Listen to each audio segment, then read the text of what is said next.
O amor de Deus é incondicional. Deus nos fez justos em Cristo.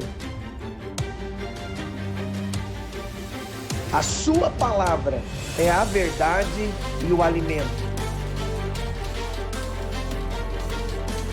A sua graça é abundante para todos aqueles que não merecem.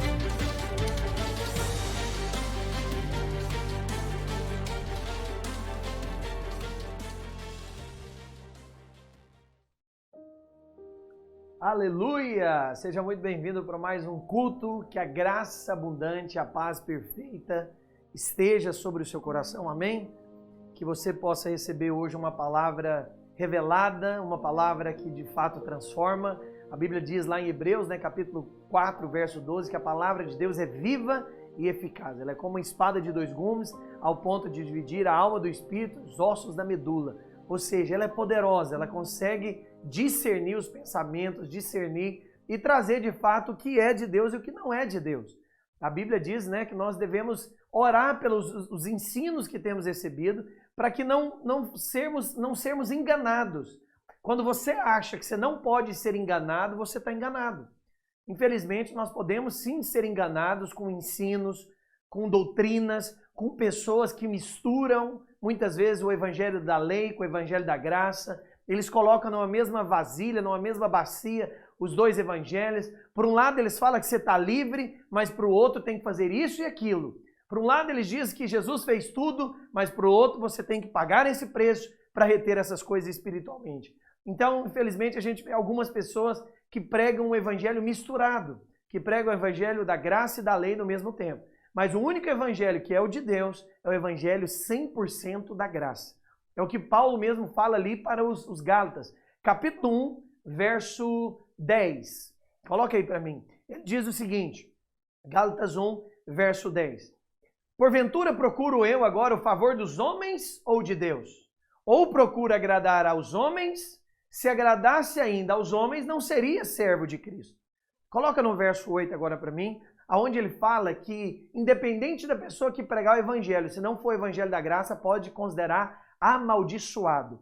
Gálatas 1, verso 8, ele diz o seguinte, mas se ainda que nós, ele está se incluindo, ou mesmo um anjo que vindo do céu vos pregue evangelho que vai além, ou seja, o evangelho da graça, que é esse que tem sido pregado, seja anátema, seja amaldiçoado. Não aceite a mistura dos evangelhos.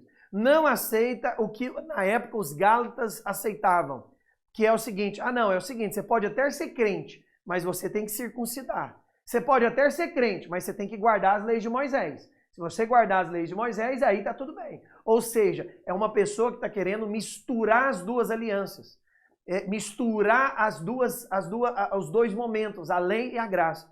Mas o evangelho verdadeiro, o evangelho da graça, é Cristo fazendo e sendo tudo em nós. Por isso que a Bíblia diz que é Cristo em nós e a esperança da glória.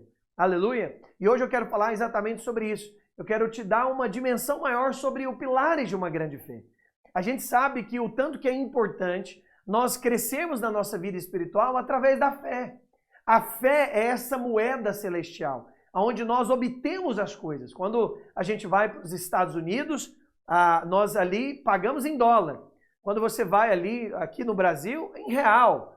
E aí outros países, outras cidades têm as suas moedas. Assim também existe uma moeda do céu. A moeda do céu é a fé. Quando eu creio, quando eu descanso, então Deus libera. Porque o Senhor trabalha através do nosso descanso. Quando eu descanso, o Senhor trabalha. Quando eu quero trabalhar, o Senhor não faz. E hoje eu quero te falar exatamente sobre os pilares de uma grande fé. Se a gente pegar lá na Bíblia, em Hebreus capítulo 11, verso 6, ele diz o seguinte, ora, aquele, de fato, sem fé, é impossível agradar a Deus. Se você acha que você agrada a Deus guardando o mandamento, você está enganado. A Bíblia é muito clara sobre isso. Ela fala que sem a fé é impossível agradar a Deus. Porquanto é necessário que aquele que se aproxima de Deus creia que ele existe e que se torna galardoador dos que o buscam. Ou seja, Deus presenteia aquele que crê. Galardoador é isso, ele dá um presente. A Bíblia diz, se você se aproxima de Deus, você fala, Roger, mas tem como eu aproximar de Deus? Quando a gente diz proximidade, não tem nada a ver a uma distância geográfica, como se Deus estivesse longe ou perto. A Bíblia fala que aquele que se aproxima de Deus é aquele que entende as coisas de Deus, aquele que está fluindo em Deus, aquele que está vivendo a vida no Espírito. Aquele que se aproxima de Deus é isso, aquele que vive a vida no Espírito, aquele que crê em Deus, ele se aproxima de Deus através da fé, não é através dos mandamentos. E o interessante porque a fé é esse instrumento. Não podemos fazer nada para agradar a Deus, a não ser crer no seu Filho. Está me ouvindo? Não podemos fazer nada para agradar a Deus, a não ser crer no seu Filho. Interessante, uma história que ela diz que tinha um homem muito rico mesmo. E ele pintava vários quadros. E ele pintava assim vários quadros. E quando ele morreu, ele simplesmente teve um filho. E o filho dele, na juventude, acabou morrendo também. E ele pintou um quadro ali do filho dele, né? Uma caricatura do filho dele. E quando ele morreu, ele não tinha ninguém para deixar os bens dele. Não tinha ninguém para deixar nada. Então foi oferecido a leilão. A casa, os carros, tudo que tinha ali daquele senhor que faleceu, foi oferecido como leilão. E então, cada coisa, o carro, a casa, o escritório, tudo tinha o seu preço. E interessante que exatamente tinha uma coisa, que era uma coisa muito valiosa, que era o quadro da caricatura do filho dele. E aí, simplesmente, começaram o leilão exatamente por esse quadro. E aí, então, pegaram o quadro da caricatura do filho e falaram, olha, e aí, vamos lá, quem começa a dar o primeiro chute aqui, a primeira aposta? E aí, não teve ninguém que deu. E aí, as pessoas, na verdade, já estavam até ansiosas, né? Elas estavam ansiosas para ir para o carro, para ir para a guitarra, para ir para os brindes, para ir para aquele tanto de coisa que ele tinha, chique e boa. E aí as pessoas, infelizmente, não quiseram aquele quadro da caricatura do filho. E aí, simplesmente uma mulher, então, levantou a mão e o rapaz ali do leilão já estava acabando, falou, gente, eu dou uma, dou duas, dou três para encerrar esse quadro do leilão. E aí a mulher, então, ela levantou a mão e aí ela foi e ofereceu. Ela fez uma aposta, ela ofereceu um valor. Quando ela ofereceu o valor, ele perguntou, alguém dá mais? E aí ninguém mais falou mais nada. E aí então ele falou, dou uma, dou duas e dou três. E bateu o martelo então. Quando ele bateu o martelo, aquela mulher então adquiriu o quadro do filho daquele rapaz. E aí aquele leiloeiro pegou então o testamento e leu. E falou o seguinte, com base foi a vontade do dono, quem comprasse o quadro do filho ganharia toda a restante da herança. Toda a herança seria da pessoa, o carro, a casa e tudo mais. Essa, na verdade, é a história de Deus para nós. Quando você aceita o filho, você tem toda a herança. Eu sei que as pessoas desprezam o filho. Eu sei que as pessoas querem as outras coisas. Elas querem as bênçãos, elas querem a justiça própria, elas querem as multiplicações, as coisas. Mas quando elas recebem um filho, toda herança é dada para elas. Por isso, assim como aquela mulher recebeu a casa e tudo mais, você também recebe toda a herança de Deus quando você crê e quando você recebe o Filho. Por isso, se você de fato quer se aproximar, de ter essa intimidade com o Senhor, de ter esse fluir com ousadia, entenda que é através do Filho. Nada em Deus nós temos senão pelo Filho. Nada em Deus nós temos senão através de Jesus. Foi Ele mesmo que falou, eu sou o caminho. Eu sou a verdade, eu sou a vida. Jesus usou o artigo definido, ele definiu o caminho, ele definiu a verdade, ele definiu a vida. Eu sei que hoje nós temos muitos coaches, muitas pessoas ministrando, ensinando no Instagram, ensinando nas redes sociais. Mas eu quero te falar, essas pessoas, elas não estão com o ensino correto se elas não ensinam o evangelho da graça.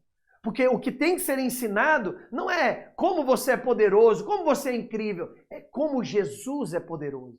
É como Jesus é incrível. É como Jesus pode fazer através da sua vida. É como Jesus é o suficiente. É como Jesus é a verdade. Nós estamos vivendo uma geração que cada um está falando que tem uma verdade. Olha, a minha verdade é essa. O outro diz, não, mas essa é a minha opinião. Não, respeita a minha verdade. Meu querido, eu não tenho verdade. Você que está me ouvindo, você também não tem verdade. Verdade é uma pessoa. Jesus falou, eu sou a verdade. Nós só temos a verdade em Jesus. Existem dois tipos de verdade. Existe a verdade normal e a verdade absoluta. A verdade normal é que 2 mais 2 é 4. É normal, todo mundo sabe disso. Mas a verdade absoluta é Cristo. Cristo é a verdade absoluta. E é nele que nós pregamos, é ele que vai ser mencionado todos os cultos e todas as nossas reuniões. Porque é sobre ele, o evangelho não é sobre o homem, é sobre ele. É Jesus sendo revelado de Gênesis a Apocalipse. E é sobre o Filho. Quando você crê no Filho, quando você descansa no Filho, o Senhor então te vê como algo que tem fé. Interessante quando a gente vê ali em Mateus da mulher hemorrágica, a Bíblia diz que aquela mulher, ela tinha uma hemorragia, ou seja, ela praticamente estava menstruando durante 12 anos. 12 anos, imagina, saindo sangue 12 anos, é muita coisa. E a Bíblia diz que aquela mulher então estava ali jorrando sangue. E ela correu para Jesus, a Bíblia diz, ouvindo que Jesus passava. Ela então foi até Jesus e a Bíblia diz, tocando na orla, Jesus falou, opa, alguém me tocou. E é a primeira vez na Bíblia que Jesus vira as costas. É a primeira vez, porque todo o Velho Testamento, Deus estava de costa para o homem. Tanto é que Moisés pediu, deixa eu ver a sua glória. O que Deus falou? Vou ter que passar muito rápido. Eu vou ter que passar de costa e muito rápido. É a primeira vez que Deus se vira para ver o homem. E aquela mulher então tocou na orla de Jesus. Jesus falou, opa, pera, que de mim saiu virtude, de mim saiu poder. E aí Jesus vira para aquela mulher. E o que Jesus fala para aquela mulher? Olha, a tua fé te salvou. E eu te pergunto, o que aquela mulher fez? O que aquela mulher fez demais? Qual foi o tamanho da fé daquela mulher?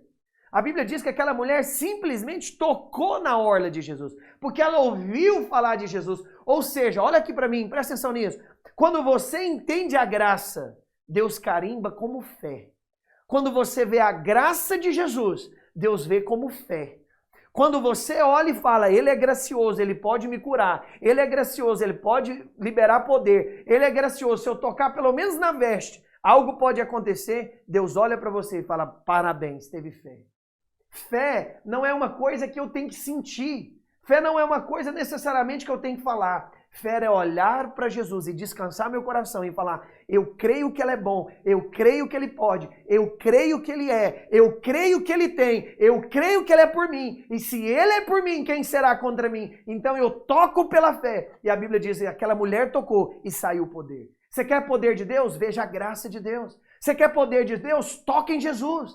Tenha os seus olhos fixos em Jesus. A Bíblia diz, lá em Romanos, capítulo 10, verso 17. Ela diz o seguinte, porque a fé vem pelo quê, irmãos? A fé vem pelo ouvir. E ouvir o quê? Assim a fé vem pela pregação. No original, na verdade, é ouvir. E ouvir a palavra de Cristo. Em outras palavras, a fé vem em conhecer, em ouvir mais de Cristo. Quanto mais eu ouço de Cristo, quanto mais eu olho para Cristo, quanto mais eu entendo da graça do amor de Cristo, mais fé eu tenho. Eu sei que alguns acreditam que fé é ficar exercitando em casa, né? Hoje eu estou com fé, hoje eu estou com fé. Aleluia. As pessoas acham que ânimo é fé. Então, se ela levanta um dia muito animada, ela fala, hoje eu estou cheio de fé. Hoje, se tiver um leão, eu rasgo o leão. Mas o dia, talvez, que ela pecou naquela noite, sabe? Ela tem um monte de coisa para fazer, ela fala, hoje, vou te falar uma coisa, se aparecer uma barata, nem a barata eu mato. Porque elas acreditam que fé é ânimo. Não, meu querido, fé é convicção em Cristo. Quando eu tenho convicção em Cristo, que Cristo é, que Cristo pode, que Cristo tem, que Ele é o suficiente, então eu tenho fé. A fé é uma pessoa. Quanto mais dessa pessoa eu enxergo, quanto mais dessa pessoa eu entendo, quanto mais dessa pessoa eu olho, eu descanso meu coração, mais fé eu tenho. Quando aquela mulher hemorrágica, ela tocou pela fé, ela tocou através da graça na orla de Jesus, nas vestes de Jesus. Jesus voltou para ela e falou, a tua fé te salvou. A tua fé te salvou. Na verdade, não foi a fé dela, meu querido. Foi a graça de Deus que salvou aquela mulher. Aquela mulher não fez nada. Você acha que aquela mulher ficou falando assim, eu vou confessar hoje. Hoje eu tenho que ficar confessando. Ele pode me curar, ele pode me curar, ele pode me curar. Vai, eu vou confessar mais uma vez. Ele pode me curar, ele pode me curar. Será que ela ficou fazendo de jeito? E hoje, como é que eu tô? Hoje eu tô animada? Hoje eu posso correr? Então hoje eu tô com fé. Aleluia, hoje eu vou atrás dele. Não, aquela mulher simplesmente foi, acreditando na graça. Porque a Bíblia diz que ela ouviu falar de Jesus. Ou seja, a fé vem pelo ouvir. Por isso que é muito importante, você que está me olhando, aprender a selecionar o que você está ouvindo. É muito estranho quando alguém fica aí 10 horas na Netflix, mas não tem disposição de escutar a palavra. E eu não estou aqui gerando condenação, eu estou te ensinando a crescer sua fé. Quanto mais você conhece de Jesus, mais fé você tem, mais ousadia você tem, menos de si e mais dele. Foi isso que João falou, que ele cresça e eu diminua. Porque essa é a fé verdadeira. Quanto menos de mim e mais dele, mais fé eu tenho. Quanto menos eu olho para mim, olho para os meus erros ou acertos, eu não olho para mim. Eu sei que tem gente quando vai expulsar demônios, né? Aí ele pensa assim, não, será que eu andei em santidade? Uma vez mesmo a gente estava numa reunião, né, um grupo pequeno, e aí um demônio manifestou naquele grupo. E aí o irmão chegou e falou, pode deixar que eu expulso. Eu falei, uai, tá bom, pode ir lá. Ele falou, aí ele virou pro demônio, olhando pro demônio, né, aquela pessoa toda ali com os braços para dentro, o olho fechado, aqueles gritos. Ele olhou para aquele demônio e falou assim, eu declaro que você saia, porque tem 15 anos que eu ando em santidade. Então saia. E o demônio não saiu. Por que ele não saiu? Porque ele está achando que depende dele. E eu vou te falar, é muito cansativo se sua autoridade espiritual for depender de você sempre. Na verdade, ela nunca deve depender de você. Porque a autoridade nos foi dada. Tá me ouvindo? A autoridade não é conquistada. Ah, eu conquisto a autoridade. Não, não. A Bíblia não fala para você conquistar a autoridade. A Bíblia fala que você recebeu.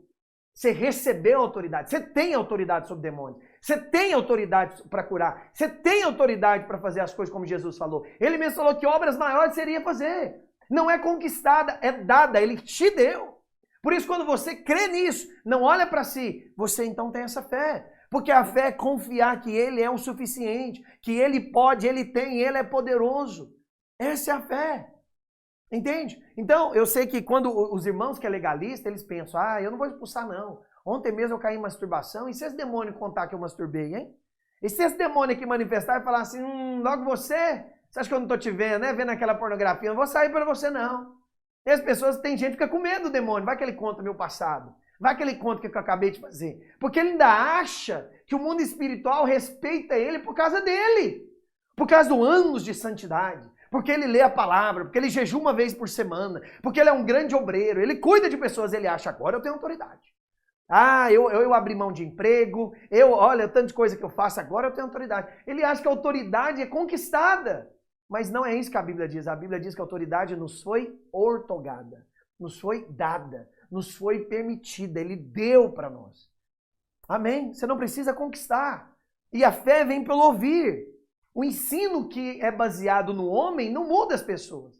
Eu sei que existe coach que fica falando, vamos, pra cima, e faz o yes, e faz não sei o quê. É muito legal, anima um pouquinho. Mas nada transforma mais a vida do homem do que ouvir a Cristo. Quanto mais você ouve de Deus, mais mudança você tem na sua vida. Porque Jesus falou, eu sou o pão do céu que te alimenta.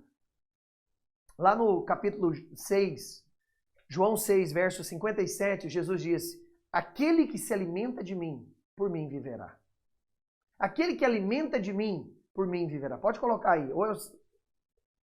Assim como o Pai que vive, me enviou, igualmente eu vivo pelo Pai, também quem de mim se alimenta, por mim viverás. Ele é o pão da vida. Ele é o pão da vida. Nós alimentamos dele. Eu sei que existem pregadores que ensinam, né, que a oferta, por exemplo, da farinha lá em Levítico, somos nós. E eles falam assim, porque Deus para te usar, Deus vai te quebrar. Quanto mais quebrado você tiver, mais Deus vai te usar. Como se a gente tivesse alguma glória, meu querido. Paulo fala mesmo ali em Coríntios, nós somos um vaso de barro. com um tesouro dentro. O que importa não é o vaso, é o tesouro que está aí dentro. E aí tem pessoas, não, porque nós somos essa farinha. E quanto mais quebrantar você, mais Deus vai te usar. Porque antes de Deus usar você, Deus tem que quebrar você. O que é isso? Que evangelho é esse? Que Deus tem que quebrar alguém para usar ela. Esse não é o evangelho da graça. Esse não é o evangelho que Paulo prega. Esse não é o evangelho que Jesus vem. O evangelho é tudo nos foi dado. A autoridade nos foi dada. As bênçãos nos foi dada. A alegria nos foi dada. A satisfação nos foi dada. Tudo no evangelho da graça nos foi dado. Não é nada conquistado. Por isso que lá em Mateus capítulo 10, verso 8, fala de graça recebeste, de graça dai. Por que a gente não vê pessoas fluindo nessas coisas? Porque elas acham que tudo tem um preço. Ah não, para eu ter autoridade espiritual eu preciso orar 1 hora, eu preciso jejuar. E quanto mais eu jejuo, mais autoridade. Aí quando ela não consegue, como que ela vai para as coisas? Ela vai acusada. Ela vai mal. Por quê? Porque tudo da vida espiritual dela depende dela. Aí ela acha que se um dia ela comportou, Deus está bem com ela. Não, um dia ela comportou, ela não pecou, não viu pornografia, não fez nada. Rapaz, agora eu posso pregar para uma multidão. Aí no dia que ela erra, fala, hoje eu vou ficar em reclusão. Hoje eu vou ficar aqui me restaurando. Meu Deus, o que é isso? Se o evangelho depender de você, meu querido, você está lascado. Você entende isso? Mas graças a Deus que Jesus, ele é o suficiente. Por isso que Paulo fala lá em Gálatas 2:20, já não sou eu mais quem vivo, mas é Cristo quem vive em mim. E esse viver que agora eu vivo na carne, eu já não vivo por mim mesmo. Cristo vive através de mim. E essa é a revelação do evangelho. Cristo quer viver por você. Cristo, ele te substituiu na cruz, mas ele quer te substituir no seu dia a dia. Apenas descanse o seu coração. E a fé é isso, é você ouvir. Se você deseja crescer espiritualmente, você vai crescer com base na sua fé crescer. E a sua fé só cresce quando você conhece a Jesus. Fé não é ficar animado, fé não é ficar repetindo palavras, fé não é medir sua fé pelo como está indo os seus resultados. Fé é conhecer a Cristo. Quanto mais você conhece a Jesus, mais fé você tem. Porque aí você descansa. Nós sabemos que o evangelho, na verdade, é descansar. No Antigo Testamento tinha um móvel que não tinha ali no tabernáculo. Nós sabemos que esse móvel é a cadeira, não tinha cadeira. O sumo sacerdote entrava, o sacerdote tinha que fazer ali o sacrifício no átrio. Depois o sacerdote poderia entrar ali no lugar santo. Mas só o sumo sacerdote entrava uma vez ao ano no Santo dos Santos. E oferecia ali o sacrifício no átrio e iria com esse sangue aspergir ali para a propiciação. Mas a Bíblia diz que Jesus é a propiciação para os nossos pecados. E em Hebreus diz que ele é a nossa oferta eterna. Significa que ele ofereceu-se como sacrifício a Deus uma vez por todas para nos aperfeiçoar a vida toda. Aleluia! Você não vai ser no céu mais justo que você é hoje, porque você é 100% justo. Você é justo como Jesus é justo, porque ele te deu a justiça dele. Nós plantamos o pecado, ele colheu a consequência. Ele plantou a justiça e nós colhemos a eternidade. Eu sei que muitos pregam, né? Aquilo que você plantar, nós vamos colher. Mas no evangelho da graça não é de jeito. O evangelho da graça é, nós plantamos o pecado, Jesus colheu a consequência. Jesus plantou a justiça, nós colhemos a graça. Eu não colho o que eu planto. Quero te dizer, eu não colho o que eu planto. Eu colho o que Cristo plantou. Nós estamos aqui para colher o que Cristo plantou e não o que eu planto. Aleluia! Isso é poderoso. E é por isso que você está aqui para aprender mais da palavra. E quanto mais eu conheço de Jesus, mais eu confio nele. E o nível de confiança é baseado no nível de conhecimento. Quanto mais eu conheço, mais eu confio. Quanto mais ouvimos sobre Jesus, sobre os seus feitos, o seu caráter, a sua obra, a sua graça, mais cresceremos em fé e logo cresceremos espiritualmente. Aleluia! Hoje eu quero falar, então, desses pilares de uma grande fé. E nos evangelhos, só teve 2 pessoas que Jesus falou que essas pessoas tinham uma grande fé. Só teve exatamente 2 pessoas que Jesus falou, rapaz, parabéns, que grande fé que você tem. E nós vamos entender, então, que pilares são esses. Que pilares são esses? Eu vou te falar sobre esses 3 pilares de uma grande fé. E o terceiro é o mais importante. O primeiro pilar, então, nós vemos ali em Mateus capítulo 8. Deixa eu só te contextualizar. No capítulo 5 de Mateus, a Bíblia diz, capítulo 5 de Mateus, verso 1, a Bíblia diz que Jesus subiu ao monte, o Monte das Oliveiras. E ali, então, ele sobe ao monte, na verdade. A Bíblia diz que ele sobe ao monte, não das oliveiras, ele sobe ao monte. E ali ele começa a pregar, que é o famoso Sermão da Montanha, que é Mateus 5, 6 e 7. Quando ele vai mostrar o padrão do céu, ele vai falar, olha, Moisés disse isso, mas eu vim para dizer isso. Ele mostra a diferença da lei e da graça. Porque a lei fala, não adulterarás. A graça fala, nem pensamento impuro você vai ter. Porque a graça sempre é maior que a lei. Porque a lei é você fazendo, a graça é Deus fazendo através de você. E aí Jesus então mostra o padrão da graça no Sermão da Montanha. E aí interessante que Jesus desce então da montanha, no capítulo 8 de Mateus, verso 1, a Bíblia diz que Jesus desceu do monte, porque agora ele subiu no monte para mostrar o padrão do céu, mas agora ele vai viver o padrão da terra. Porque ele é 100% Deus, mas ele é 100% homem. E a Bíblia diz no capítulo 8 que Jesus desce do monte. Em outras palavras, ele, como diz lá em Filipenses 2, né? Ele não se usurpou ser igual a Deus, mas ele se esvaziou. Jesus agora se esvazia e vai viver entre os pecadores. O interessante é que depois do Sermão da Montanha, a primeira pessoa que ele encontra é exatamente um leproso. E lepra na Bíblia é tipificado como pecado.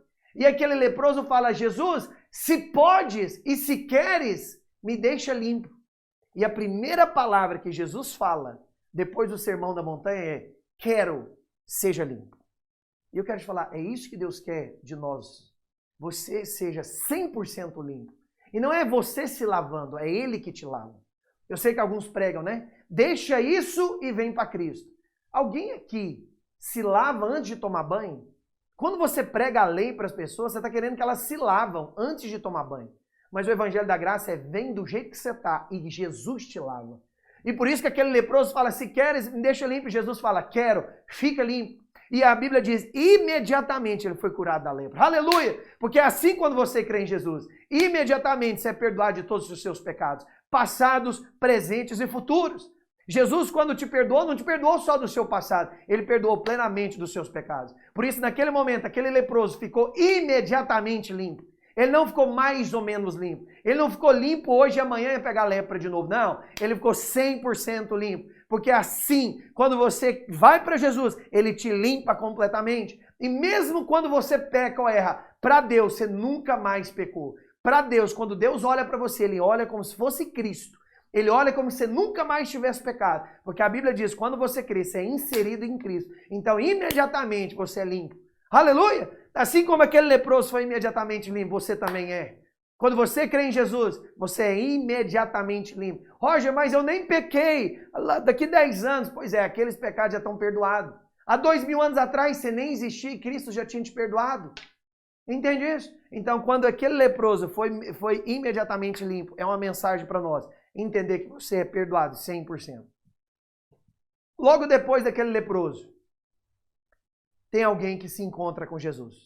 E o segundo milagre, depois do Sermão da Montanha, é exatamente com o centurião romano. E a Bíblia diz então, lá no capítulo 8, verso 5, que Jesus então entra em Cafarnaum.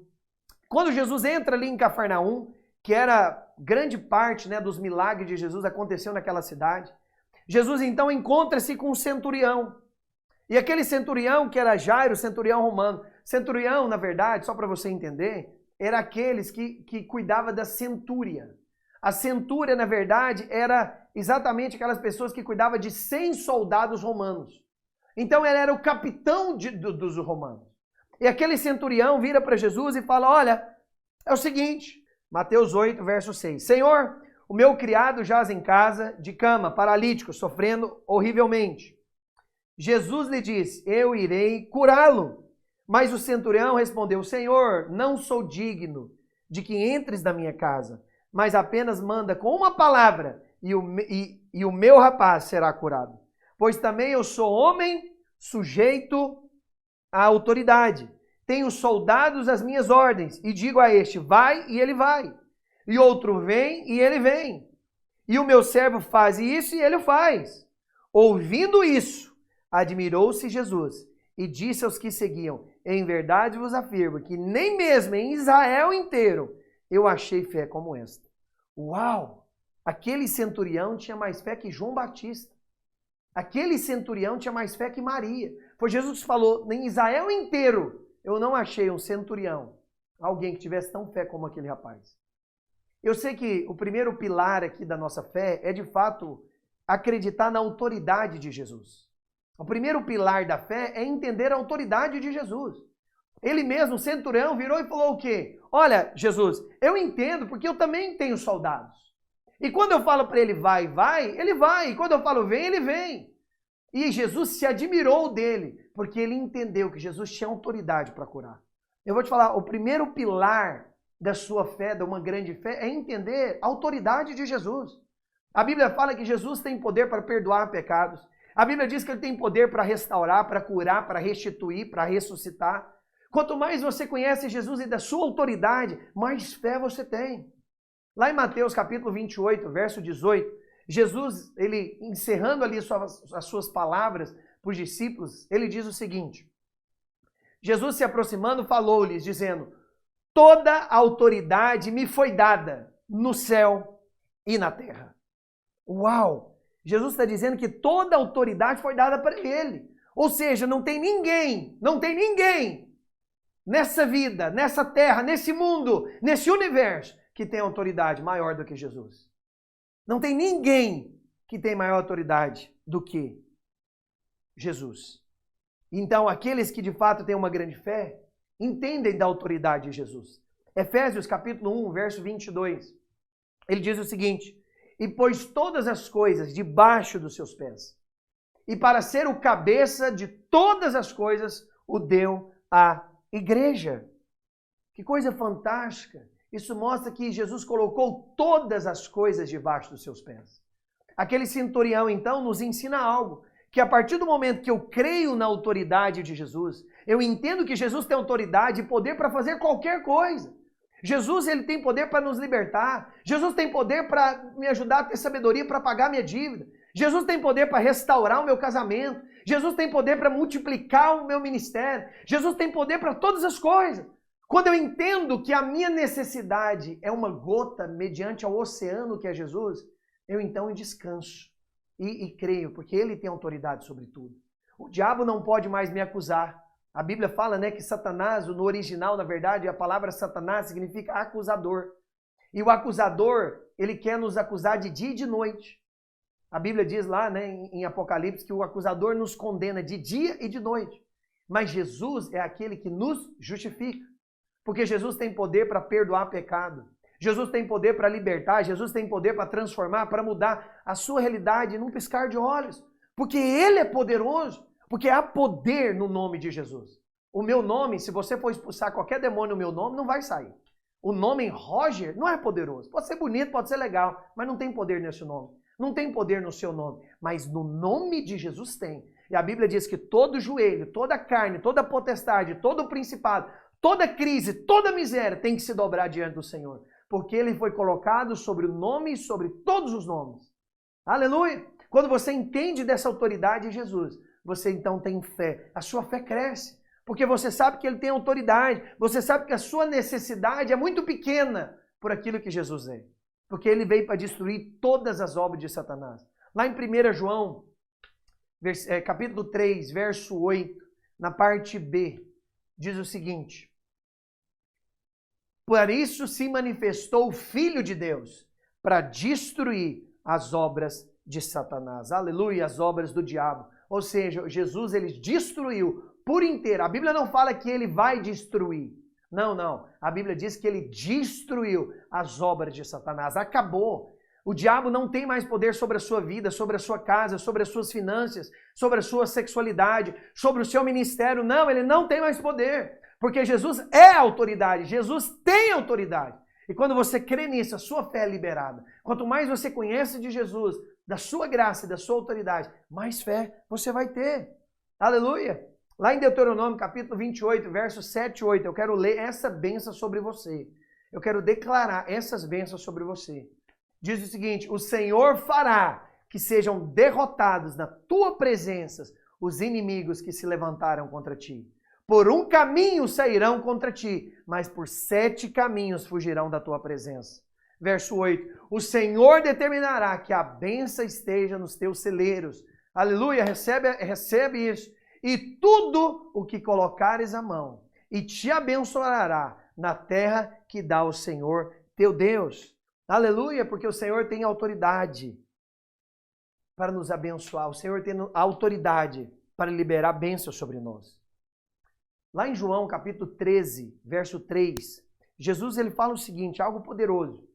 Ele fala o seguinte, o Pai, sabendo que o Pai tudo confiará às suas mãos. E que ele viera de Deus e voltava para Deus. Olha o que João está falando, que o Pai confiou tudo nas mãos de Jesus. Quanto mais eu creio nessa autoridade de Jesus, mais então eu vivo esse poder, essa fé. João capítulo 17, verso 2, a Bíblia diz também que foi dada toda a autoridade para Jesus sobre toda a carne. Vamos ler? Assim como lhe conferistes autoridade sobre o que, irmãos? Sobre toda a carne, a fim de que ele conceda a vida eterna a todos os que lhe deste. Aleluia! Porque este é o nosso Deus, este é o nosso Senhor, Ele é o Senhor de autoridade. Por isso eu quero te falar nessa manhã, descanse o seu coração, porque Ele tem autoridade para curar e transformar o que você precisa. Ele tem autoridade. Eu sei que nós gostamos de procurar o banco, eu sei que nós gostamos de procurar o amigo mais rico, nós gostamos de procurar o pai e a mãe, mas eu quero te falar, procura sempre a Jesus primeiramente. Procure Jesus primeiro. Você está em dívida? Procure Jesus. Para Jesus não é para ele pagar a sua dívida, mas ele te dá sabedoria para lidar com dinheiro. Procure Jesus sempre em primeira mão, antes de procurar qualquer pessoa, porque ele tem autoridade sobre tudo. Aleluia. A segunda pessoa que nós vemos ali, que Jesus fala dessa grande fé, está lá em Mateus 15, verso 21. E Jesus fala também dessa grande fé. E essa grande fé choca Jesus. Eu quero ler com você lá, Mateus 15, verso 21. Vamos ver que história é essa. E você vai entender plenamente aí essa história. Verso 21. Partindo Jesus dali, retirou-se para o lado de Tiro e Sidom. Tiro e Sidom ficava ali ao norte de Israel, né, perto do monte Hermon. E eis que uma mulher cananeia, que viera daquelas regiões, clamava, Senhor, filho de Davi, tem compaixão de mim. Minha filha está horrivelmente endemoniada. Ele, porém, não lhe respondeu nenhuma palavra. E os discípulos, aproximando, e rogaram-lhe, despede-a, pois vem clamando atrás de nós. Mas Jesus respondeu, não fui enviado, senão as ovelhas perdidas da casa de Israel. Ela, porém, veio e o adorou, dizendo, Senhor, socorre-me. Então ele respondeu e disse, não é bom tomar o pão dos filhos e lançá-los aos cachorrinhos. Ela, contudo, replicou, sim, Senhor. Porém, os cachorrinhos comem das migalhas que caem da mesa dos seus donos. Então, verso 28. Então lhes disse Jesus, ó mulher, grande é a tua fé.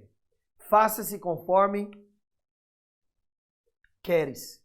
E desde aquele momento, sua filha ficou sã. É a segunda vez que Jesus fala que alguém tem uma grande fé. É uma segunda vez que Jesus, primeiro ele falou para o centurião romano, porque aquele centurião entendeu da autoridade. Mas a segunda vez que Jesus fala da grande fé é para essa mulher cananeia. E os cananeus, na verdade, foram, né, no Antigo Testamento, um dos maiores inimigos do povo de Deus. Eles matavam o povo de Deus. Eles eram brutalmente inimigos de Israel. Os cananeus, inclusive, eles adoravam outros deuses. Eles adoravam Astarote, Baal, Dagon. E é interessante porque nós vemos aqui o clamor dessa mulher. E ela pede uma vez e a Bíblia diz que Jesus não responde. Uau! Tem pessoas que presumem que quando Deus não responder naquele dia que ela perguntou é porque Deus não quer fazer. Tem pessoas que tiram conclusões de que se Deus não responder naquele dia que eu pedi, é porque Deus então não quer fazer. Muitos acham que o Espírito Santo tem que dar exatamente a resposta que eu quero a qualquer momento. E eles presumem então que se Deus não respondeu é porque Deus não quer. Se Deus então não falou é porque já é um não. E muitas pessoas tiram conclusões a partir da demora da bênção. Mas eu quero te falar, não desista. A bênção está mais próxima de você quando você começou a orar. Aquela mulher começou a orar antes, confiando nessa graça, confiando nesse amor. Eu vou te falar, meu querido, nós não sabemos os mistérios entre o céu e a terra. Existem coisas que nós não entendemos. Mas uma coisa eu te falo, Deus nos ama e ama ouvir as nossas orações. Jesus não respondeu àquela mulher naquele momento, porque ele queria mostrar algo para aquela mulher. Interessante que lá em Hebreus capítulo 6, verso 9, ele fala o seguinte: para que não vos torneis indolentes. Indolentes é preguiçosos, desanimadores, né? Mas imitadores daqueles que pela fé, pode pôr aí, Hebreus 6, 9. Para que imitadores daquele que pela fé e pela longanimidade herdam as promessas. Aleluia! Ou seja, o que o Senhor está querendo falar? Que de fato quando você crê, quando você persiste, acreditando, confessando e descansando no Senhor, você vai herdar a promessa. Davi foi ungido rei, mas ele demorou 12 anos para estar na posição de rei. Porque eu quero te falar uma coisa, esperar também é caminhar. Acredite em mim, quando a gente espera, a gente também está caminhando. A gente acredita muitas vezes que só é caminhar quando as coisas estão andando. Mas esperar também é caminhar. Sabe, as coisas de Deus não é miojo. Você colocou ali 2 minutos, estão prontos. As coisas de Deus muitas vezes têm processos. Tem processos que Deus quer que você passe. E não para Deus te destruir, é para você conhecer mais Jesus. Eu não sou aqueles que falam que o processo vem para destruir você. Não, não, não. Porque eu não acredito que Deus destrua alguém. Isso não faz parte de Deus. Mas Deus permite o processo para você conhecê-lo mais. Para você entender mais sobre o amor e a graça dele. Porque o processo que Deus tem para você não é um processo de destruição. Presta atenção nisso. O processo que Deus tem para você é um processo de descanso. Quanto mais você está nessa ansiedade, aí Deus fala, você colocou a mão, eu vou tirar. Quando você tirar a mão, eu coloco a minha. Por isso que é muita verdade. O final do homem é o começo de Deus. Porque quando o homem fala, Deus, eu desisto, eu abro mão. Senhor, eu confio na tua graça, na tua misericórdia. E aí o Senhor faz. Porque a segunda coisa que é poderosa, que é um pilar da fé, é persistir. Jesus ficou calado naquele momento, mas a mulher foi ali e ela continuou. Os discípulos virou para Jesus e falou, não, despede ela, manda ela embora, libera ela logo. Mas aquela mulher continuou, não, não, não, eu não vou embora até receber o que eu quero. Sabe, é importante nós insistirmos em oração. É importante nós declararmos essas verdades. É importante nós descansarmos. O processo de Deus na nossa vida é um processo de descanso.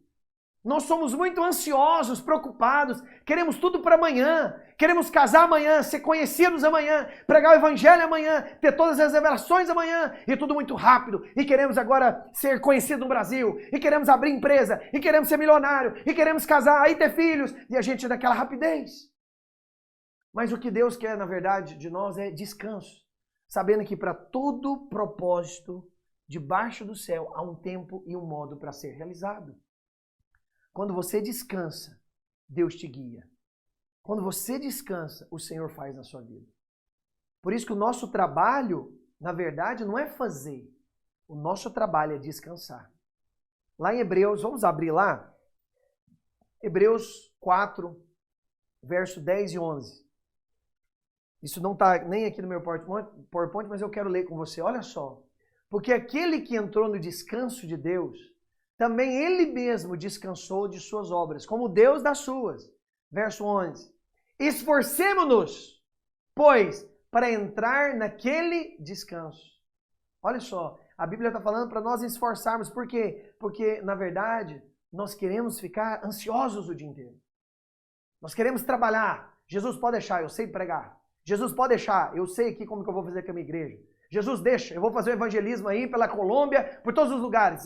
Eu vou dar minha vida por Jesus. E a Bíblia fala, peraí, esforça para entrar no descanso. Para que essa ansiedade? Para que essas coisas que têm tomado o seu coração, têm te deixado, sabe, com problema com seus pais, com dívidas, com um monte de coisa. Pera, esforça-se para entrar no descanso. Porque o que Jesus veio trazer para nós, meus queridos, é descanso. É descanso para a nossa alma. A alma do homem, desde quando caiu, ela é muito ansiosa, ela é muito incrédula. Mas o que o Senhor veio trazer é descanso, é bálsamo para a nossa alma. É falar para você, aquieta, que eu sou o Senhor. Aquieta o seu coração. Sabe, você entrou em negócios ruins, em dívidas? Ok. Mas como diz Davi, ainda que eu ande pelo vale da sombra da morte, ainda que eu ande, sabe o que significa isso? Ainda que você entre em negócios ruins, comece a relacionar com pessoas que não deveria, feche contratos que não deveria, ainda que eu ande pelo vale da sombra da morte. Os erros não é o Senhor que nos faz errar, é nós que erramos. Mas Davi fala, ainda que eu ande pelo vale da sombra da morte, ele diz, eu não temerei. Sabe por quê? Porque o Senhor está comigo. Ainda que você tome decisões erradas, ainda que você entre em negócios errados, eu quero te falar, não temas, porque o Senhor é com você. E Ele vai endireitar tudo. As dívidas que você fez, você confiou no negócio e agora está ansioso, o Senhor vai te endireitar, vai te dar sabedoria para lidar, quitar essas dívidas. Ainda que você entrou em ministérios, ainda que você fez coisas, sabe, precipitadas, o Senhor, Ele vai te endireitar. Porque Ele tem prazer em guiar o seu povo, Ele tem prazer em guiar. Quando você vê, quando o povo lá do Egito saiu ali no deserto, a Bíblia diz que tinha uma coluna de fogo e uma nuvem para guiá-los. Esse é o Espírito Santo. O Senhor quer guiar a nossa vida. O Senhor quer nos direcionar. Então, meu querido, ainda que você entrou num relacionamento abusivo, o Senhor vai restaurar, o Senhor vai mudar isso. Ainda que você cometeu pecados absurdos no seu passado, ainda que você está andando ou andou em vales sombrios, não temas, porque o Senhor é contigo. Apenas acredite e confie na sua graça, porque nós temos que esforçar, não é para receber a bênção. Está me ouvindo? A lei prega, esforça-se e recebe a bênção. A lei prega, jejua, paga o preço, compra o ouro, faça as coisas, e aí você vai receber a bênção. Mas o que está escrito lá em Hebreus 4, verso 11? Vamos continuar lendo? O que a Bíblia fala? Como que eu vou receber todas as coisas? Olha o que ela fala. Esforçando para entrar no descanso. A nossa luta é descansar, a fim de que ninguém caia, segundo o exemplo da desobediência. Deixa eu te falar, para Deus a desobediência não é errar, não é pecar, é não descansar. A única desobediência é não descansar. Quando você não descansa, de fato, isso é uma desobediência. Não que Deus vai te tratar contra isso, porque Jesus já tratou. Jesus já tratou o pecado. Mas Deus fala, cara, não caia nessa desobediência. Porque eu vim para obedecer por você, para fazer por você. Por isso, descansa. Aleluia. E nós temos agora o terceiro e último princípio. Ele diz o seguinte. Teve então duas pessoas que Jesus falou dessa grande fé. Primeiro, o centurião romano. Segundo, a mulher cananeia. E agora minha pergunta é, o que liga os dois? O que traz a ligação entre a mulher cananeia e o centurião? Por que Jesus falou que os dois tinham uma grande fé? E esse é o terceiro e mais importante pilar da fé. Tá me ouvindo? Eu vou te falar algo poderoso para você entender. Nós vivemos numa geração que não pede, reivindica. Uma geração de ingratidão, né? Não vou agradecer nada e nem ninguém, porque eu fiz. Tudo eu consegui, eu paguei o preço, eu levantei, eu fui atrás, eu estou construindo o meu futuro. Nós vivemos na geração do merecimento, né? Eu mereço, eu faço, eu levanto, eu luto, eu posso. Na geração do que eu vou ser feliz, eu mereço ser feliz. Uma geração muitas vezes mimada, arrogante. Ela acha que tudo existe para servi-la. Todas as pessoas existem para servi-la. Tudo gira em função dela. Vivemos numa geração muitas vezes que nos achamos maravilhosos demais, perfeitos demais, espiritual demais, poderoso demais. O problema sempre é o outro. Ah, não, o problema é meu pai, que é muito insensível. Não, o problema é minha mãe, que grita demais e não entende. O problema é meu irmão, que é muito carnal. O problema é meu pastor, que é muito longe, só quer mandar mensagem no dia do culto. Ah, o problema são as pessoas. O problema nunca é nós. O problema nunca é a gente. A gente sempre coloca o problema nos outros. Mas é interessante porque essa é a mentalidade moderna, mundana, é o pensamento desse século. Mas aqui que está a grande chave, aleluia, presta atenção no que eu vou falar agora. Vou beber até uma água, para você ouvir e aprender isso que eu vou falar. O terceiro e mais importante pilar da fé é esse que eu vou te falar agora. Presta atenção. Qual que é a grande ligação entre o centurião romano e a mulher cananeia? Vou te falar. Os dois não eram judeus. Jesus, a Bíblia fala, ele mesmo falou para a mulher cananeia que ele veio em primeira mão.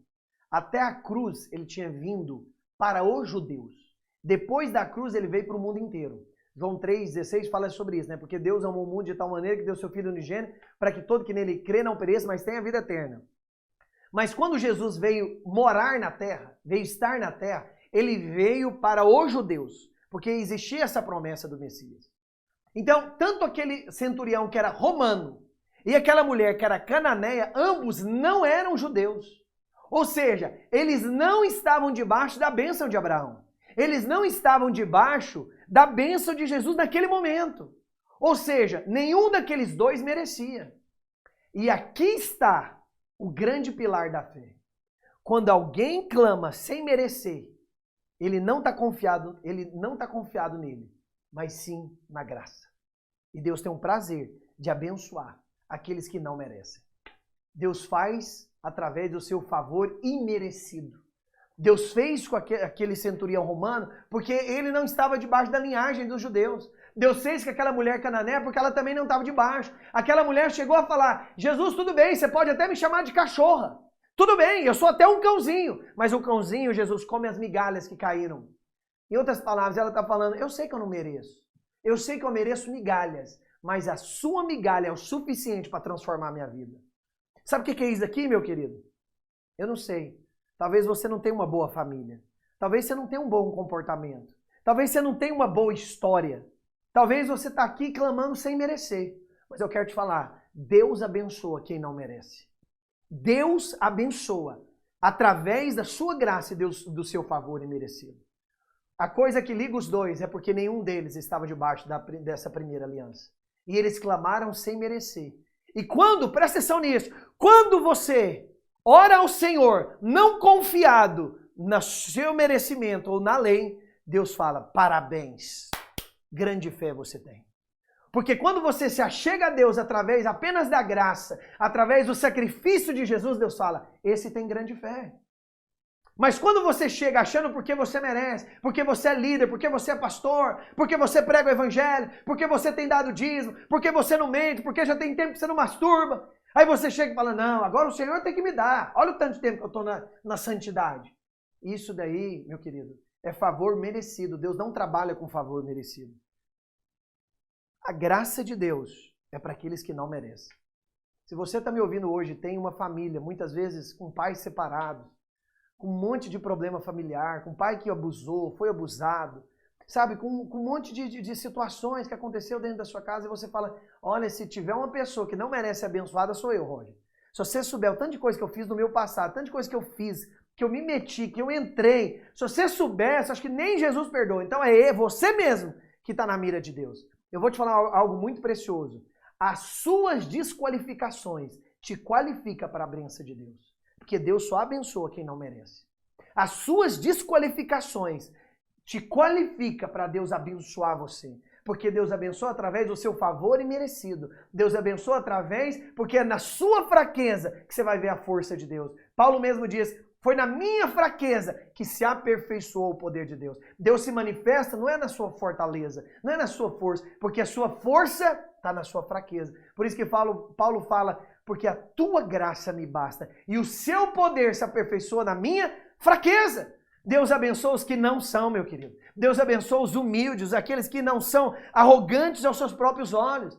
Aqueles que falam, Senhor, eu tenho avançado, eu tenho crescido, mas nada do que eu faço é suficiente para ter a bênção do Senhor. Por isso eu estou aqui, Senhor, clamando pelo teu favor imerecido. Por isso eu estou aqui confiando, Jesus, apenas no sangue de Jesus. Por isso eu estou aqui orando, Deus, descansando na graça e na cruz de Cristo. Eu nunca vou estar aqui, eu nunca vou orar pelo que eu sou, pelo que eu fiz, pelo que eu cometi, mas simplesmente pelo que o Senhor é. Eu estou aqui confiado na tua graça. Deus olha para você e fala, grande é a tua fé.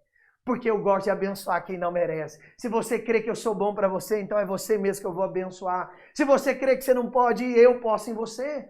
Por isso que Paulo falava, eu tudo posso naquele que me fortalece. Mas antes do tudo posso, meu querido, tem um nada posso. Você só pode tudo em Deus quando você entender que você nada pode de si mesmo. Nada pode de si mesmo. E é isso que é a grande fé. Aleluia! O pilar da grande fé é entender, eu não mereço, mas Ele merece por mim. Eu não mereço, mas Ele merece. Eu não posso, mas Ele pode através de mim. E eu sou feito filho de Deus. E agora eu não sou mais servo, eu não sou mais escravo, eu sou feito filho. E o filho tem acesso ao Pai. O filho não tem que pedir desculpa, o filho não tem que pedir esse perdão para entrar. Ele entra direto. Ele arrebenta a porta e entra, porque ele é filho. Ele é filho. Então, essa é a graça de Deus, é nos fazer filho. Aqueles que não mereciam, o Senhor então fala, é assim mesmo que eu vou te abençoar. Quanto menos você acha que merece, mais fé você precisa ter. Sim ou não? Quando você acha que você merece, você precisa de fé? Não, você não precisa, você já merece. Então, boa viagem, vai lá, bonitão. Mas quando você vê que você não merece, aí você precisa de fé. Aí você precisa falar, meu Deus, como eu preciso da graça. Oh, Jesus, como eu preciso da tua graça, como eu preciso do teu sangue todos os dias para me lavar. Eu tenho acesso ao Pai só por causa do Senhor mesmo. Quem se vê na luz de Deus sabe que não merece. E logo então ele tem uma grande fé, porque ele vai sempre confiado em Jesus. Presta atenção, a sua fé sempre será grande quando você vai confiado em Jesus. Quando você pede as coisas confiado em Jesus. Quando você vira e fala para Deus as coisas por causa de Jesus, nunca por si mesmo. Olha, estou já 90 dias sem pornografia. Meu Deus, hoje eu posso pregar até em estádio. Oh, meu querido, isso daí é lei, meu querido. Isso daí, glória a Deus, porque o Senhor te libertou então da pornografia. Mas não ache que por causa disso agora você merece todas as coisas. Não, o favor de Deus é imerecido. Quanto mais você acha que merece, mais você confia em si e menos fé você precisa. Agora, quando você vê que você não merece, você precisa de uma grande fé. E essa fé atrai o céu. É o que Paulo falou lá em Romanos 7, o capítulo 7, verso 18. Olha o que o apóstolo Paulo falou dele mesmo. Porque eu sei que em mim, isto é, na minha carne, não habita bem nenhum. Pois o querer o bem está em mim, não porém efetuá-lo. Aleluia, olha o que Paulo está falando. Eu sei que em mim mesmo, na minha carne, não habita bem nenhum. E vou te falar, é Paulo falando, é o grande apóstolo, que abriu várias igrejas. O apóstolo da graça, ele mesmo fala, olha, em mim não habita bem nenhum. Olha o que o apóstolo Tiago fala lá em Tiago, capítulo 4, verso 6. Ele diz o seguinte, que Deus resiste aos soberbos, mas ele dá graça aos humildes. Quem que é humilde? Quem sabe que não merece. Quem é? Deixa eu te falar, sabe quem Deus abençoa? O sem vergonha. Deus abençoa, já viu falar da história do filho pródigo? Foi lá, pediu, gastou a herança toda e agora volta com a cara toda sem vergonha, querendo desfrutar de novo. E você vê o que o pai faz? Beleza, vamos embora. Vamos assar de novo o boi aqui, vamos fazer a festa. Por quê? Porque Deus abençoa os humildes, aqueles que não merecem, aqueles que confiam apenas em Jesus. Aleluia, tem resistência, meu querido, que não é do diabo. Tem resistências mesmo, que é uma resistência espiritual. Por quê? Porque a lei resiste. Porque a lei amaldiçoa. A lei diz, não sei se você sabe disso, mas a lei não são só 10 mandamentos. São 613. E a Bíblia diz que se você errar em um, você então tem que receber toda a maldição da lei. Então, meu querido, por isso nós vamos confiando apenas em Jesus. Não apreciamos o que a graça faz, até compreendermos quem somos. Pode colocar a música aí para a gente encerrar. Não apreciamos, vou repetir para você, não apreciamos o que a graça faz, até compreendermos quem verdadeiramente somos. De todas as coisas que você deve adquirir na vida, a afeição de Deus não é uma delas, porque você já tem. O sorriso de Deus você já tem. Não porque você merece, ou porque você é bom, mas porque Ele é bom, porque Ele te ama. Todos os seus esforços para ganhar a afeição dEle serão desnecessários. Todos os medos de perder também a afeição do Pai também são sem necessidade, porque Ele nos aceita e nos ama por causa de Cristo. Você acha que Cristo ia viver aqui na Terra 33 anos, ia morrer na cruz, ressuscitar, para apenas a gente contar uma historinha legal e falar que agora todo mundo tem que guardar aquele tanto de mandamento? Não, meu querido. O fim da lei é Cristo. Ele veio para te abençoar porque Jesus é o suficiente. Quanto mais você contempla de Jesus, mais fé você tem. Quanto mais você chega diante de Deus, confiando no amor e na graça do Senhor, mais fé você tem. Fé não é ânimo. Fé é confiança que Jesus é o suficiente. Aquela mulher cananeia não era judia, mas ela confiou. Ah, Senhor, você pode fazer na minha vida assim também. Faz na minha vida. Eu não mereço, eu não sou digno, mas faz. O centurião da mesma forma. Senhor, é o seguinte, eu sou centurião romano, nem estou dentro dessa aliança, mas eu acredito que o Senhor possa fazer. Faz. Eu quero te falar, se você acredita que Deus pode fazer sem merecer, Deus faz. Tem grande fé. Escuta isso, por favor, com seus ouvidos. Tem grande fé quem nunca se baseia em si. Tem grande fé quem nunca se baseia em si, mas sempre olha firme para o autor e consumador da nossa vida. Porque Ele é a nossa base, Ele é o suficiente. Hebreus capítulo 12, verso 2. Quero ler esse último versículo com você.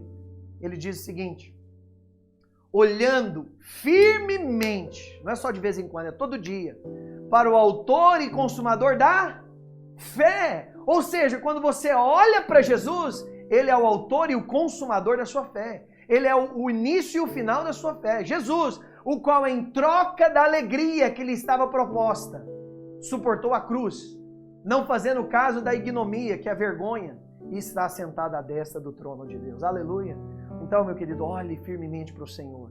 Nunca baseie a sua fé no seu comportamento.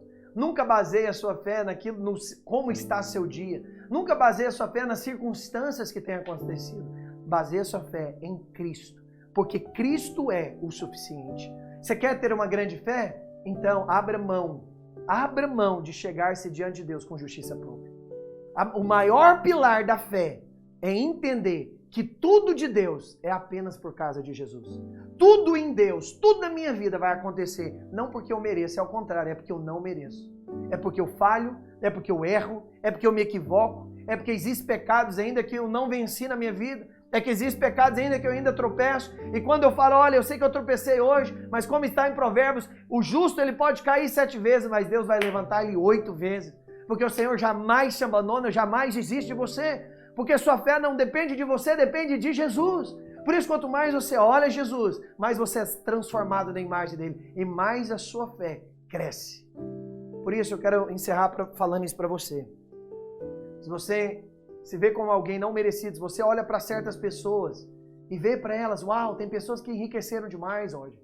Tem pessoas boas demais na internet, tem pastores, meu Deus, eu queria poder pregar como eles, eu queria entender a palavra como eles, o que eu tenho que fazer? Eu quero te falar, descansa o seu coração hoje e entenda que tudo que você recebe não é por merecimento, é apenas por causa de Jesus.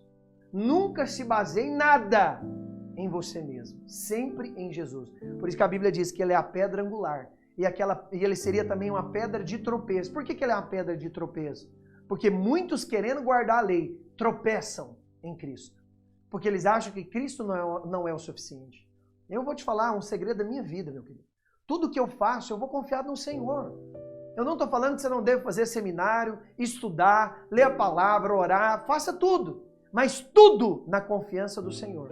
Nunca faça algo e depois vai com o rosto levantado, falando, agora eu estou pronto, agora eu estou bom, agora eu consigo. Faça tudo o que é pedido a ser feito, o que possa ser feito, mas faça na dependência, na confiança no seu coração, que é Ele que faz.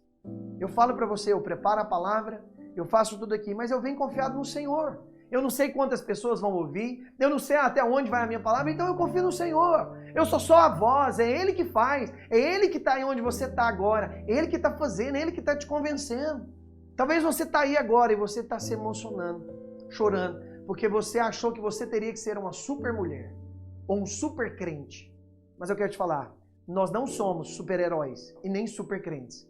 Nós somos um povo que descansa e depende de um super Deus, de um grande Deus. Jesus sempre é o suficiente. Interessante que quando Jesus ressuscita, a Bíblia diz que a marca da cruz continua na mão dele. Sabe por quê? Porque quando a gente chegar no céu, a gente vai saber que todo mundo que está ali está por causa da graça. Não tem ninguém ali por mérito próprio. Ninguém tem nada de Deus por mérito próprio. Por isso, é interessante, quando você entende que tudo é pela graça, nem idolatria você tem. Você não idolatra ninguém, nem pastor, nem ninguém, porque você entende que tudo que ele recebeu foi pela graça. Não tem merecimento, não tem mérito. O idólatra, ele acredita no merecimento, ele acredita, se você fez, você recebeu. Mas quem entende a graça fala, cara, se ele recebeu, eu também posso, então Jesus me dá. me dá um carro, me dá um ministério, me dá filhos, me dá, Senhor, me dá. Não porque eu mereço, mas porque o Senhor é bom. Aleluia! Se você crê nisso, se você entendeu isso, eu quero te falar, você é uma mulher e um homem de uma grande fé. A sua fé é baseada no conhecimento e no descanso que você tem em Jesus. Aleluia! Deixa eu orar por você, Pai. Eu quero te agradecer e te bendizer nessa manhã, porque o Senhor tem revelado a Tua palavra, tem aberto os nossos olhos, tem feito nos ver, ó Deus, que nada depende de nós mesmos.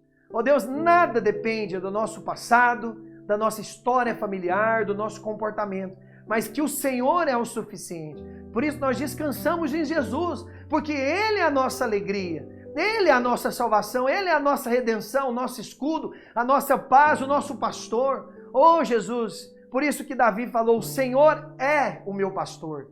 Ele não era e nem vai ser, Ele é o meu pastor e nada me faltará. Jesus, não faltará sabedoria, não vai me faltar direção, não vai nos faltar, ó Deus, provisão, não vai nos faltar graça, nada vai nos faltar, porque o Senhor é bom. E tudo que nós temos agora é do Senhor, é através do Senhor. Pai, por isso eu oro ao Senhor, para que o Senhor dê tudo que essa pessoa quer, não por causa do merecimento, que nós possamos abrir mão de toda a justiça própria, de olharmos para nós e olhar só firmemente para o Senhor e descansar no Senhor. E quanto mais olhamos para o Senhor, mais ousadia temos, porque aí nós entendemos que nada depende de nós mesmos. Oh Jesus, aleluia, nós te bendizemos, porque o Senhor é a nossa justiça, o Senhor é a nossa salvação. Eu quero abençoar essa pessoa que está ouvindo essa palavra. Quero declarar que se ela não conhece o Senhor, que ela venha conhecer agora o Senhor e que ela consagre o Senhor como único e suficiente Senhor e Salvador. Ó Jesus, e aquela que conhece, que o Senhor abre a mente e o coração delas, para que elas possam hoje descansar e confiar plenamente no Senhor. Jesus, libera saúde, libera restauração, libera vida, libera prosperidade, libera unção, libera revelação, tudo porque Jesus é o suficiente. Pai, em nome de Jesus, que toda ansiedade, todo medo, condenação e culpa vá embora agora em nome de Jesus. Nós calamos toda voz contrária, toda voz que tenta nos abater, e nós declaramos que nós confiamos 100% no Senhor, porque Jesus é o suficiente. Oh Jesus, vai de encontro que essa mulher e que esse homem que está ouvindo essa palavra, que aquilo, ó Deus, que muitas vezes ele não acreditava, que na verdade ele nem precisa ter fé, na verdade o que ele precisa é apenas entender da Tua graça, porque quando conhecemos o Senhor e a Tua graça, o Senhor carimba como fé. Por isso a única coisa que eu te peço hoje nesse dia, descansa o seu coração e fale com Jesus, e creia que Ele é poderoso, e creia que Ele tem autoridade, e Ele fará na sua vida, em nome de Jesus. Aleluia, aleluia. Deus te abençoe, e sabe que Deus está com os braços abertos para te abençoar, para mudar a sua vida. Apenas creia, não lida com Deus com base no seu merecimento, porque ninguém merece nada de Deus, mas Deus abençoa exatamente como aquele centurião e aquela cananeia. Senhor, eu não posso, mas o Senhor pode, e o Senhor tem prazer em estender as mãos sobre você, sua família, os seus negócios e te abençoar. Em nome de Jesus, te vejo no próximo culto.